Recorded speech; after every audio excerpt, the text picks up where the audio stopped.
I've always wanted, though, to be known basically as a teller of tales, rather than a playwright or a novelist or any of these other more specific names.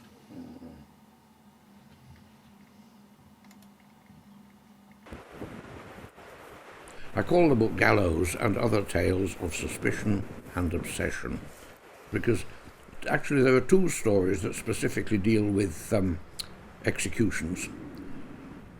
But there's also a vein of gallows humour running right through the book, which I felt should be signalised in the title. There's murders and ghosts and a lot of spying and blackmailing. The atmosphere of suspicion and obsession kind of runs through them all, so I put it down as a subtitle.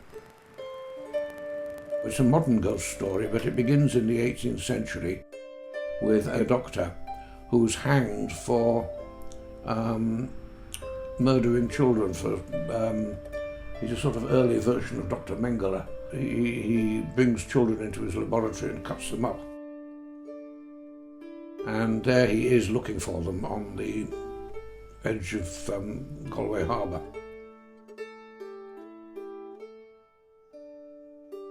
These are, to some extent, illustrative, I think, of the way I compose a story, that I do see a setup of a number of people coming together in a state of some passion or other in a particular setting, forming a design as they do it.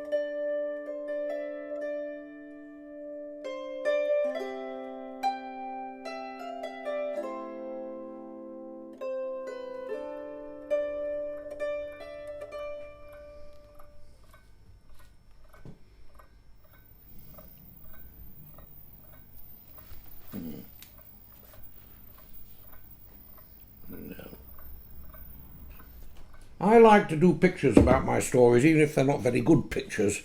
It gives me a sense, or sort of sense of achievement. Ever since I was about 7 years old, and I had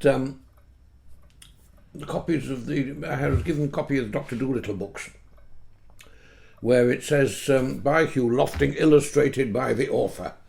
And I always thought then that I wanted to be an author who illustrated his own books. Well, publishers, unfortunately, won't go for that, unless you are a very well-known artist. Well, actually, the one time they did do it was in The Island of the Mighty, when they put some drawings of mine in the text, but since then nobody's wanted to do it. It's based on a story called Dreadfully Attended, which is a fictional version, basically, of the disastrous history of an experimental battleship called HMS Captain, which was built in the 1860s, and it shows an attempted assassination of a British admiral by an Irish girl whose father drowned in the new ship promoted by the said admiral. What I've got around the wall are the pictures that I've already done, illustrating my stories. Well, this one is from a picture called Molly Concannon and the Felonious Widow. I've written 2 stories about Molly Concannon already in my earlier book, The Stealing Steps. And she is a 60-ish Galway lady of literary tastes. She writes poetry and articles for the newspapers and things like that. And she is eccentric to the extreme. She's setting fire to a police station. She's based on anyone? No, she's not. She's a confected figure out of 2 or 3 people whom I know. Not Margaret. No, she's not Margareta. Everybody asks if she's Margareta. She certainly isn't Margareta. She's actually getting a little deranged, and she has memories of what she regards as her wicked youth when she took part in a bit of local witchcraft in Connemara with some girls at college. Ireland and England have got very mixed up in my makeup now. Everything I've written in the last 40 years has been influenced by that. I was born and brought up in Yorkshire, in Barnsley, in the black industrial parts of the county. My father came from Beverley in the agricultural eastern part of Yorkshire, with its medieval atmosphere. It's the old-fashioned country town with the churches and the historic background. Both of these places influenced me a lot in my writing.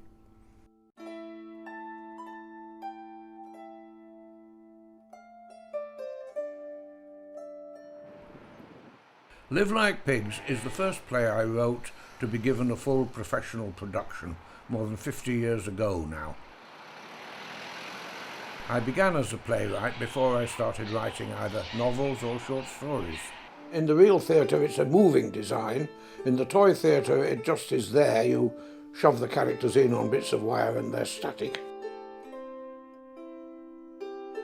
In my pictures they're even more static. You just have one moment for each story.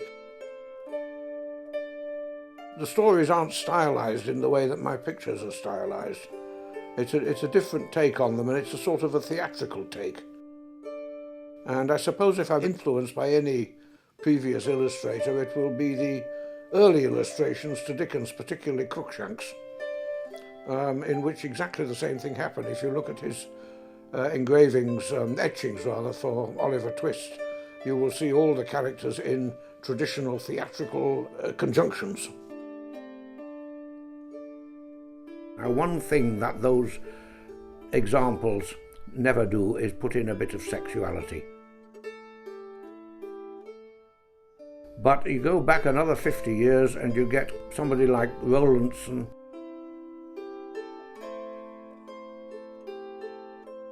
or Gilray, the late 18th century caricaturists, who fill their work with stuff like that, and I like it and I put it into some of my pictures.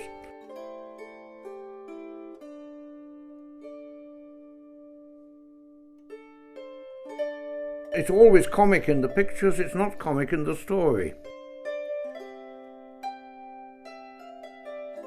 I find in the stories it seems to lead to all sorts of difficulties and troubles for the individuals. The pictures, however, are of a more idyllic nature. A kind of paradise garden. I have my own personal paranoia. I try not to take any notice of it. I try not to allow my resentment of the world at large to get in the way of my normal human relations. Sometimes it's a bit difficult. I sublimate it by putting it into my work to a very large extent. The origins of the conspiracy theory in history I find fascinating. I mean, you can go back as far as Guy Fawkes and the Gunpowder Plot, Fenian plots against Britain in the 19th century, all of these infiltrated by groups of so-called security forces who were twisting and turning and presenting spins that bear no relation to what really went on. I love to observe it in other people. Nearly everybody you meet in Galway seems to have some sort of obsession or suspicion of somebody. Then there is a degree of paranoia of personal relationships that is really quite horrific. I find it a stimulating situation for a writer to listen to all this, but it does tend to sour one's disposition a little and make one rather cynical. I don't use happy endings very often. I don't really believe in happy endings.